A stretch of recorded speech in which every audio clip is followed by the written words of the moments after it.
नमस्कार प्रेक्षकांनो, आजच्या एपिसोडमध्ये इथे आता ऐश्वर्या म्हणत असते, काय झालं तुमच्या सगळ्यांच्या चेहऱ्याचा रंग का एवढा उडालाय? तुम्हाला आता सगळ्यांना वाटत असेल हिला खाऊ का पिऊ नाही का? पण ह्या जानकीमुळे हे सगळं घडलंय. ह्या जानकीने जर मला त्या दिवशी खिजवलं नसतं ना, तर आज तुमची ही अवस्था झाली नसती. कळते का तुम्हाला? जानकी, मला घरातून बाहेर काढून तू खूप मोठी चूक केली आहेस. ही चूक तू करायला नको होतीस. जर तेव्हा तू मला घरातून बाहेर काढलं नसतंस तर कदाचित आज तुमची ही अवस्था झाली नसती. तेव्हा इथे जानकी म्हणत असते, ऐश्वर्या, स्वतःला आता जिंकल्यासारखं समजू नकोस. ही वेळसुद्धा निघून जाईल. तेव्हा जानकी आता असं म्हणाल्यानंतर ऐश्वर्या म्हणत असते, तर ही वेळ मी निघून जाऊच देणार नाही. ही वेळ अशीच राहिली पाहिजे. आता बघा ना, उद्याच्या पेपरमध्ये हेडलाईन छापून येईल की इथे सुनेचा छळ करून तिला घरातून बाहेर हकलून दिल्यामुळे इथे संपूर्ण रणदिवे कुटुंब गेलं जेलमध्ये खडी फोडायला. आता बघा, सगळेजण तुम्ही जेलमध्ये जाणार. तुम्हाला आता जानकीच्या गुन्ह्याची शिक्षा सर्वांना भोगावी लागणार. तेव्हा जानकी म्हणत असते, ऐश्वर्या, तू आमचं काही वाईट करू शकणार नाही आहेस. कारण का शेवटीला जिंकतं ते सत्य आणि हारतं ते खोटं. तू खोटी आहेस आणि तू हारणारच आणि जिंकणार सत्यच.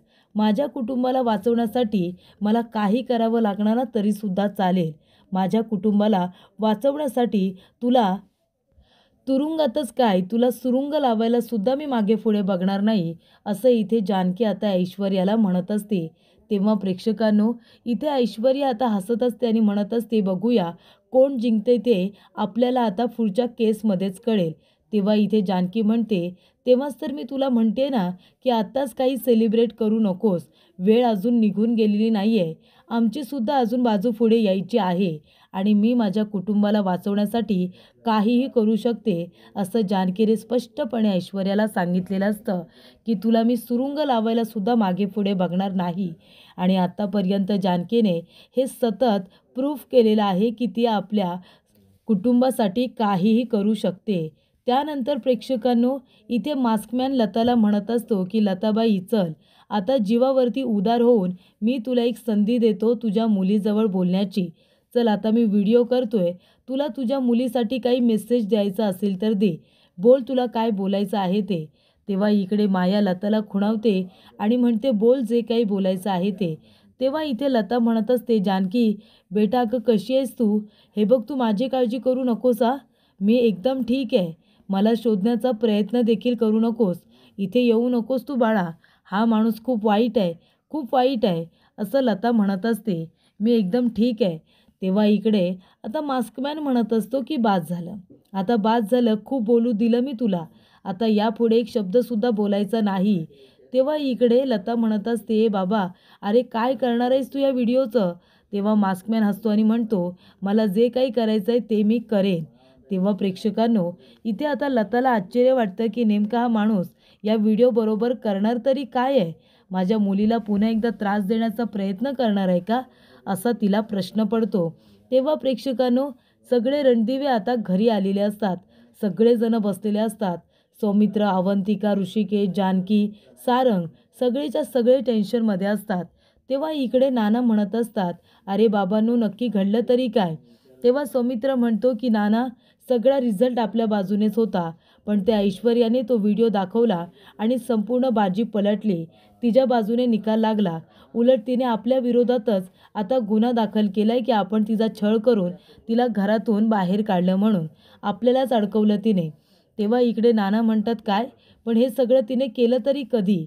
तेव्हा इकडे सारंग म्हणतो, हो ना, मला पण तोच प्रश्न पडलेला आहे. म्हणजे त्या ऐश्वर्याने तो व्हिडिओ तयार तरी कधी केला? कोणी काढला असेल तो व्हिडिओ? तेव्हा ऋषिकेश म्हणतो, दुसरं कोण असणार? तिच्या त्या मैत्रिणी, त्यांनीच तो व्हिडिओ काढला असेल ना. तेव्हा इकडे जानकी म्हणते, नाही ऋषिकेश, ऐश्वर्याच्या मैत्रिणीने तो व्हिडिओ काढलेला नाही आहे.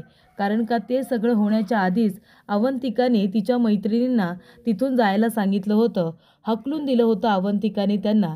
त्याच्यामुळे त्यांनी हा व्हिडिओ नक्कीच काढलेला नाही आहे. तेव्हा ऋषिकेश म्हणतो, तिच्या मैत्रिणीने नाही, मग तो व्हिडिओ कुणी काढला असेल? तेव्हा जानकी म्हणते, तो व्हिडिओ मास्कमॅनने काढला असेल. तेव्हा ऋषिकेश म्हणतो काय?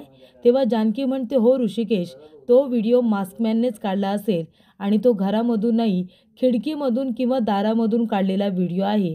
म्हणजे बघा ना, कालपर्यंत ऐश्वर्याकडे एकसुद्धा पुरावा नव्हता आणि लगेच आज तिने कोर्टामध्ये तो मारायचाच व्हिडिओ कसा काय सादर केला? मला तर वाटते मास्कमॅननेच तिला मदत केलेली आहे आणि आत्तापर्यंत आपल्याला माहिती आहे त्या पद्धतीने प्रत्येक वेळेला मास्कमॅन तर इथे ऐश्वर्याला मदत करतोय. तेव्हा नाना म्हणतात पण हा मास्कमॅन नक्की आहे तरी कोण? तेव्हा इकडे अवंतिका म्हणत असते की नाना, हा मास्कमॅन नक्की कोण आहे ना ते आपल्याला सुद्धा माहिती नाही आहे आणि तो इथे आपल्या विरोधात जाऊन ऐश्वर्याला का मदत करतोय ते सुद्धा आपल्याला कळत नाही आहे. पण हे मात्र नक्की तो की मास्कमॅन त्या ऐश्वर्याला नक्कीच मदत करतोय.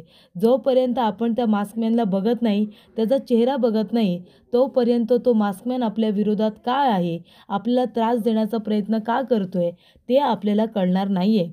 तेव्हा इथे ऋषिकेश म्हणतो नाना, हा मास्कमॅन तोच आहे. ज्या वेळेला ऐश्वर्याचं आणि माझं लग्न ठरलं होतं त्यावेळेला सुद्धा तो मास्कमॅन आमच्यावरती नजर ठेवून होता, माझ्यावरती आणि जानकीवरती.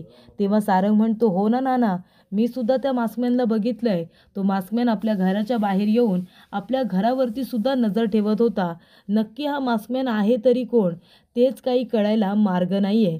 तेव्हा इथे प्रेक्षकांनो, सौमित्र म्हणत असतो काहीही झालं तरीसुद्धा आपल्याला आता ऐश्वर्याने आपल्यावरती जो गुन्हा दाखल केला आहे तो खोटा आहे हे लवकरात लवकर सिद्ध करावं लागेल, नाहीतर विनाकारण आपल्याला जेलमध्ये जावं लागेल. तेव्हा प्रेक्षकांनो, इकडे आता लता म्हणत असते बाबा, अरे तुझं चाललंय तरी काय? या व्हिडिओचं काय करणार काय आहेस तू? तेव्हा इकडे मास्कमॅन म्हणतो तुला काय करायचं आहे म्हातारे? आता तुला व्हिडिओ काढू दिला ना, मग पुढे काही विचारायचं नाही आहे. या व्हिडिओचं मला जे काही करायचं आहे ना ते मी करेन, हवं तर तुझ्या मुलीला पाठवेन ना. तेव्हा इकडे लता म्हणते नको रे नको, माझ्या मुलीला त्रास होईल असं काहीही करू नको. त्यानंतर प्रेक्षकांनो, इथे आजी म्हणत असते बघा, मी तुम्हाला सगळ्यांना म्हणाले होते ना, त्या ऐश्वर्याच्या नादाला लागू नका म्हणून. ती तुम्हाला सगळ्यांना पुरून उरेल. काय केलं शेवटीला? तिने सगळ्यांना अडकवलं ना. एवढे जण तुम्ही सगळेजण एकत्र होतात, पण शेवटीला ती ऐश्वर्याच तुम्हाला सगळ्यांना पुरून उरली ना. तेव्हा इकडे आता अवंतिका म्हणत असते आजी, तुम्ही त्या ऐश्वर्याची बाजू घेऊ नका. खोटा व्हिडिओ सादर करून ती स्वतःला इथे हुशार समजत असेल, पण त्याचा काही उपयोग होणार नाही आहे. तेव्हा सारंग म्हणत असतो आणि आजी, त्या ऐश्वर्याची सारखी सारखी बाजू का घेतेस गं तू? तेव्हा आजी म्हणते मी ऐश्वर्याची बाजू नाही घेत, मी सत्याची बाजू घेते, सत्याची. अरे काय केलं तुम्ही? त्या ऐश्वर्याला घरातून बाहेर काढून काय मिळालं काय तुम्हाला? आणि काय गं जानकी, स्वतः तर अडकलीसच, पण आम्हाला सगळ्यांना घेऊन अडकलीस. आता तुम्ही मला सांगा, त्या ऐश्वर्याच्या विरोधात जर काही पुरावाच मिळाला नाही तर सगळेजण जेलमध्ये जाल ना चक्की पिसायला. मग हे सगळं कुणामुळे होणार आहे? या जानकीमुळेच ना. तेव्हा ऋषिकेश म्हणत असतो आजी, तू प्रत्येक वेळेला सगळ्या गोष्टीचा दोष जानकीला का देत असतेस गं? त्या ऐश्वर्याने आपल्या कुटुंबामध्ये राहून आपल्या सगळ्यांना इतका त्रास दिला, त्याबद्दल तुला काहीच म्हणायचं नाही आहे का? म्हणजे तिने जे काही केलं ते तुला आताही योग्यच वाटतंय. तेव्हा इकडे सौमित्र म्हणत असतो नाहीतर काय. आणि आजी एक गोष्ट लक्षात ठेव, तू आहे ना त्या ऐश्वर्याची बाजू घेऊन इथे जानकी वहिनीचा अपमान करत जाऊ नकोस हा. त्या ऐश्वर्याला शिक्षा दिल्याशिवाय ना मी स्वस्थ बसणारच नाही आहे. तेव्हा इकडे आता ऋषिकेशला बरं वाटतं. तरी ते आजी म्हणत असते काय चुकीचं बोलते मी? तुम्ही सगळेजण मला बोलताय या जानकीने काय केलं? तुम्ही सगळेजण म्हणत होता ना की ऐश्वर्यापेक्षा जानकी उजवी आहे म्हणून. आता कुठे गेला तिचा उजवेपणा? आता इकडे ती ऐश्वर्या जिंकलीच ना शेवटीला, आणि इथे जानकी हारली म्हणजे कोण सरस आहे याचा विचार तुम्हीच करा ना. तेव्हा सुमित्रा म्हणते आई अगं तू गप्प बस गं जरा. तेव्हा इकडे आजी म्हणते का गप्प बसू मी? खरं बोलते ते तुम्हाला ऐकवत नाही आहे का? तेव्हा इथे सौमित्र म्हणत असतो आजी, तू आहे ना उगाच काही बोलू नकोस वहिनीला. त्या ऐश्वर्याला शिक्षा होणारच, ती खोटं बोलली आहे कोर्टामध्ये. तेव्हा इकडे जानकी म्हणत असते सौमित्र भाऊजी, असू द्या, जे काही बोलतायत ना आजी ते सगळंच खोटं तर नाही आहे ना. त्यांच्या बोलण्यामध्ये तथ्य आहे. आता तुम्हीच मला सांगा, ती ऐश्वर्याने शेवटीला आपल्या सगळ्यांना अडकवलंच ना. हे बघा सौमित्र भाऊजी, हे नाटक मी करायला सांगितलं होतं, माझ्यामुळेच तुम्ही सगळेजण अडकलात. हे बघा मी तुमच्या सगळ्यांची माफी मागते. तुम्ही मला बाहेर काढण्यासाठी अतोनात प्रयत्न केले, पण शेवटीला त्याचा काही उपयोग झाला नाहीच ना. तेव्हा इकडे आता लगेचच आजी म्हणत असते की तुम्ही त्या ऐश्वर्याकडून बदला घ्यायला गेलात ना, पण शेवटीला काय झालं, ऐश्वर्याने तुमच्याकडूनच बदला घेतला. तर इथे सयाजी विखे पाटील आता हसत असतात आणि इथे म्हणत असतात, बरोबर बोलीस तू पोरी, बरोबर बोलीस. त्या रणदिवेंकडून तू चांगला बदला घेतलास. तेव्हा ऐश्वर्या म्हणते, हो ना डॅडा, बदला तर मी घेतलाच आहे हो. पण तुम्ही बघितलंत ना त्या जानकीचा चेहरा कसा बघण्यासारखा झाला होता. तो व्हिडिओ सादर केल्यानंतर त्या जानकीचा चेहरा किती उतरला होता. स्वतःला खूप शहाणी समजत होती ना, केसचा निकाल तिच्याच बाजूने लागेल असा कॉन्फिडन्स होता तिला. पण आता बघितलंत ना डॅडा, त्या व्हिडिओमुळे संपूर्ण रणदिवे कुटुंबाला कसं अडकवलंय मी. आणि जोपर्यंत ते संपूर्ण रणदिवे कुटुंब जेलमध्ये जात नाही, रस्त्यावरती येत नाही ना डॅडा, तोपर्यंत मी स्वस्थ बसणार नाही आहे. त्या सगळ्यांची मी चांगलीच वाट लावून टाकणार आहे. तुम्ही बघाच फक्त. तोपर्यंत या ऐश्वर्याचं मन शांत होणार नाही, जोपर्यंत मी माझ्या अपमानाचा बदला त्या जानकीकडून आणि त्या रणदिवे कुटुंबाकडून घेणार नाही. त्या लोकांनी मला मारून घरातून हाकलून दिलं आहे ना, पण आता त्याच व्हिडिओच्या आधारे मी त्या सगळ्यांना कसं जेलमध्ये पाठवते ना, ते बघाच तुम्ही. तेव्हा इकडे आता त्या मास्कमॅनमुळे हा व्हिडिओ तिला मिळालेला असतो. तेव्हा सयाजी विखे पाटील म्हणतात, पण ऐश्वर्या, अगं हा व्हिडिओ तुला मिळाला तरी कसा. तेव्हा इथे ऐश्वर्या म्हणते, मास्कमॅनने दिला. तेव्हा सयाजी म्हणतो, पण तो मास्कमॅन तुझी मदत का करतोय, मला कळत नाही आहे. तुला मदत करण्यामागे त्याचा हेतू तरी काय आहे. आणि तो माणूस ह्या रणदिवेंच्या विरोधात जाऊन तुला मदत का करतोय. हे बघ, हा माणूस जर त्या रणदिवेंना त्रास देऊ शकतो ना, तर तुलासुद्धा तो देऊ शकतो, तुलासुद्धा तो फसवू शकतो. तेव्हा ऐश्वर्या म्हणते, नाही डॅडा, तसं काही होणार नाही. थांबा, ह्या रणदिवेंना सगळ्यांना एकदाचं जेलमध्ये जाऊ दे, मग तो मास्कमॅन नक्की कोण आहे ना, ते सुद्धा मी बघून घेते. त्यानंतर प्रेक्षकांनो, इथे आता आजी म्हणत असते, काय गं सुमित्रा, कसला विचार करतेयस. तुझ्या जानकीचा विचार करत असशील, मला माहिती आहे ना. तिच्याशिवाय दुसरा विचार तू कुठला करतेस का. पण आता विचार करून काही होणार नाही आहे, कारण तुझ्या जानकीला आहे ना शिक्षा होणार आहे, शिक्षा. पोलीस येतील आणि तुझ्या जानकीबरोबरच आपल्याला सगळ्यांना अरेस्ट करून घेऊन जातील. कळते का तुला, आपण सगळे जाऊ शिक्षा भोगायला. तेव्हा प्रेक्षकांनो, इथे आता सौमित्रा लगेचच स्वप्नच बघते. इथे आता पोलीस येतात आणि डायरेक्ट म्हणतात की Janaki, you are under arrest. आणि येऊन आता जानकी, ऋषिकेश, सौमित्रा, अवंतिका या सगळ्यांच्या हातामध्ये हातकडी टाकून त्यांना ओरफडत घेऊन जातात. असं स्वप्न आता सुमित्राने बघितलेलं असतं. तेव्हा आजी म्हणते, सुमित्रा, अगं तेच होणार आहे बघच तू. जानकीला आहे ना शिक्षा होण्यापासून आता कुणीही वाचवणार नाही. तेव्हा सुमित्रा म्हणते, आई अगं गप्प बस ना तू. अगं का तू सारखी सारखी जानकीबद्दल वाईट साईड बोलत असतेस गं. जानकीबद्दलचं तुझं मत कधी बदलणार आहे. प्रत्येक वेळेला तिच्याबद्दल तुझ्या मनामध्ये विषच का असतं. हे बघ, जानकीबद्दल चांगला विचार करायचा नसेल नको करू, पण निदान वाईट विचार तरी करू नकोस. आणि बास झालं आता जानकीला बोलणं. जानकीबद्दलचं तुझं मत कधी बदलणार आहे काय माहिती. आजी म्हणते, नाही बदलणार. त्या जानकीबद्दलचं माझं मत कधीही बदलणार नाही. अगं तू आता तुझा विचार कर ना, तुझ्या मुलांचा विचार कर. हे बघ, तुझी मुलं आणि तू काय जेलमध्ये जाऊन बसणार आहात का त्या जानकी ऋषिकेशसाठी. तो ऋषिकेश तुझा सावत्र मुलगा आहे आणि ती जानकी, ती तर अनाथ आहे, ती कुणीच नाही आहे तुझी. त्याच्यामुळे आता ह्या दोघांसाठी तू तुझ्या सख्ख्या मुलांना काही जेलमध्ये पाठवणार आहेस की काय.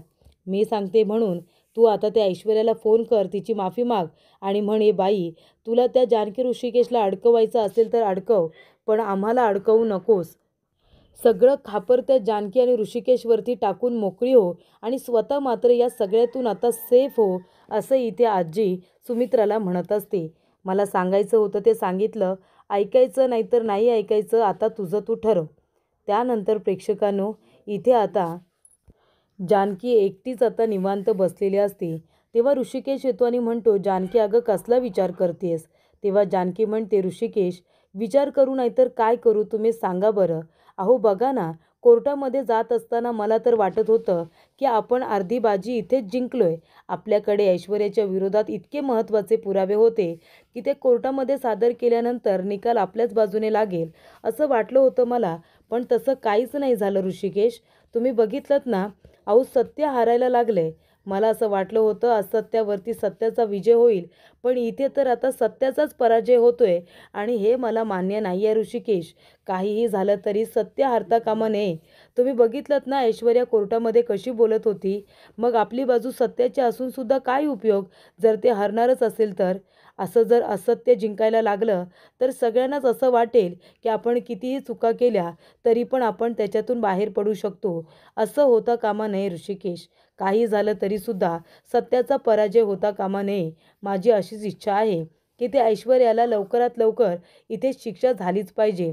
तेव्हा ऋषिकेश म्हणतो, जानकी तेच होईल आणि त्यासाठीच मी आता पोलिसांजवळ बोलायला चाललोय. त्यांची सुद्धा या प्रकरणामध्ये मी आता मदत घेणार आहे. तू नको काळजी करू. तुला काही होणार नाही आहे जानकी. मी आहे ना. मी तुला या सगळ्यातून सुखरूपरित्या बाहेर काढेन. अगं तू काहीच केलेलं नाही आहेस.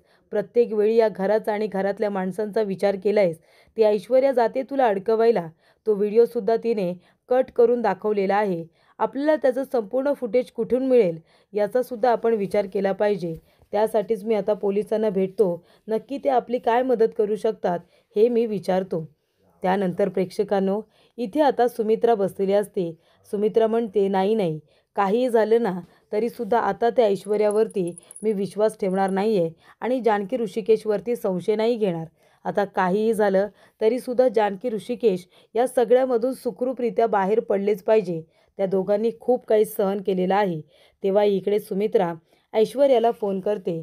ऐश्वर्या म्हणते, हां बोला. तेव्हा इकडे सुमित्रा म्हणत असते, ऐश्वर्या मला तुझ्याशी थोडं बोलायचं आहे. ऐश्वर्या तू का करतेस ग असं? का तू आता सगळ्यांवरती केस केली आहेस? आम्ही काय बिघडवलं आहे काय तुझं? हे बघ तू आमच्यावरची केस मागे घे हां. तेव्हा ऐश्वर्या म्हणते, काय तुम्हाला आठवत नाही आहे का तुम्ही काय काय केलं आहे ते? तुमच्या गुणांचा पाढा वाचते ना. तुम्ही माझ्याबरोबर काय काय केलं. मला तुमच्या सौमित्रबरोबर लग्न करायचं होतं पण त्याच्याबरोबर माझं लग्न झालं नाही म्हणून मला त्या डिफेक्टिव्ह पीसबरोबर लग्न करावं लागलं. आणि नंतर काय झालं शेवटीला? त्याच्याबरोबर लग्न केल्यानंतर मी घरामध्ये आले तर त्या जानकीने माझा छळ केला. ती मला सारखी सारखी घालून पाडून बोलायला लागली. बरं तेवढ्यावरच मन भरलं नाही. तुम्हीसुद्धा माझा अपमान करायचात. चार चौघामध्ये मला वाईट वाटेल असं बोलायचात आणि मग मारून झोडून मला त्या घरातून हकलून देण्यात आलं. तेव्हा तुम्ही काय केलंत माझ्यासाठी? सांगा ना. त्या जानकीची साथ दिलीत ना. तिलाच सांगितलंत ना तुम्ही मला घरातून बाहेर काढायला. मग आता का फोन केलाय तुम्ही? काही झालं तरी तुमच्यावरची केस मी मागे घेणार नाही आहे. तेव्हा सुमित्रा म्हणते, असं नको करूच ग ऐश्वर्या. प्लीज ही केस मागे घे ना. तेव्हा ऐश्वर्या म्हणते, ठीक आहे. मग आता तुम्ही बोला की ऐश्वर्या तू खरी आहेस. तू सगळ्यात ग्रेट आहेस असं म्हणा बरं. मला सॉरीसुद्धा म्हणा. तेव्हा इथे सुमित्रा तिला सॉरी म्हणते. तूच सत्य आहेस. तूच खरी आहेस असं बरंचसं आता बोलते. तेव्हा ऐश्वर्या म्हणते, नाही तरीसुद्धा हे म्हातारे मी केस मागे घेणार नाही. तुम्हाला सगळ्यांना आहे ना तुमच्या गुन्ह्याची शिक्षा मिळणार. तुम्हाला सगळ्यांना मी जेलमध्ये खडी फोडायला पाठवणार. तुमच्यावरची केस मी अजिबात मागे घेणार नाही आहे असं इकडे ऐश्वर्या आता सुमित्राला ठणकावून म्हणत असते. त्यानंतर प्रेक्षकांनो, इथे जानकी आता शांतपणे बसलेली असताना तिच्या मोबाईलवरती एक व्हिडिओ येतो. तेव्हा तो व्हिडिओ कुणाचा आहे ती बघत असते. तर ती असते लता. लताला बघून इथे जानकी खूपच जास्त खुश होते.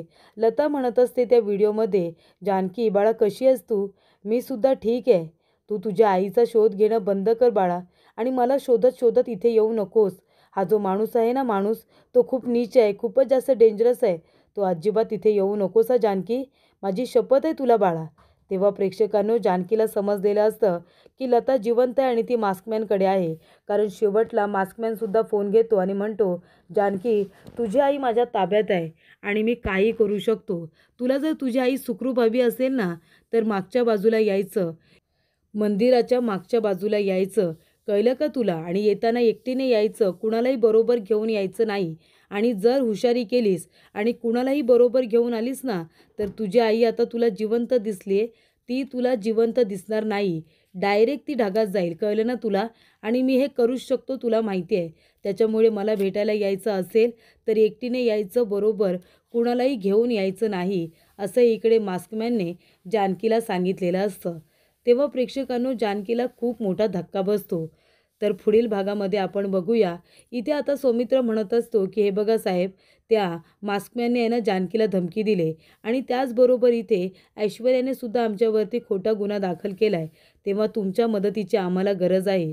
तेव्हा इकडे इन्स्पेक्टर पवार म्हणत असतात, हे बघा माझी कितीही मनापासून इच्छा असेल तुम्हाला मदत करण्याची पण तरीसुद्धा मी तुम्हाला आता मदत करू शकणार नाही आहे.